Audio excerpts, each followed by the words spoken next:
திருச்சி மாவட்டம் ஜீயபுரம் அருகே சாலை விபத்தில் சிக்கி முசிறி வருவாய் கோட்டாட்சியர் பரிதாபமாக உயிரிழந்துள்ளார். இது குறித்த கூடுதல் தகவலை செய்தியாளர் தினேஷ் வழங்கிட கேட்கலாம். இந்த விபத்து பற்றிய கள விவரங்கள் என்ன தினேஷ்? வணக்கம். அதாவது திருச்சி மாவட்ட ஆட்சியர் அலுவலகத்தில் சிறுபான்மையினர் நலத்துறை சார்பில் நடைபெற்ற சிறுபான்மையினர் மக்களுக்கான நலத்திட்ட உதவிகள் வழங்கும் நிகழ்ச்சியானது நடைபெற்றது. இந்த நிகழ்ச்சியில் கலந்து கொள்வதற்காக திருச்சி மாவட்டம் முசிறி வருவாய் கோட்டாட்சியர் ஆர் அமுத தேவசேனா அவங்க கலந்துக்காக வருகின்றாங்க. அவங்க திருச்சி கரூர் தேசிய நெடுஞ்சாலை ஜீயபுரம் அருகே உள்ள கடியாக்குறிச்சி என்ற இடத்தில் வந்து கொண்டிருந்த போது அரசு பேருந்து ஒன்று திருச்சியிலிருந்து கரூர் நோக்கி வந்து கொண்டிருந்தது. அந்த பேருந்து மீது இவருடைய வாகனம் மோதி அருகே இருந்த பொக்லைன் இயந்திரத்தில் வேகமாக மோதியது.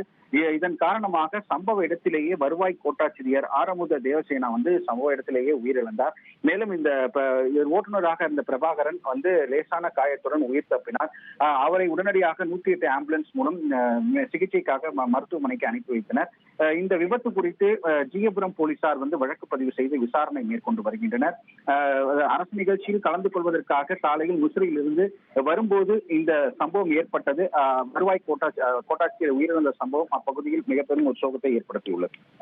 தகவல்களுக்கு நன்றி தினேஷ். ஃப்ரெண்ட் ஆக்கிக்கோங்க. 2.5 கோடிக்கும் அதிகமான தந்தி டிவியின் சப்ஸ்கிரைபர்ஸ் அண்ட் ஃபாலோவர்ஸ் குடும்பத்துல நீங்களும் இணையுங்க.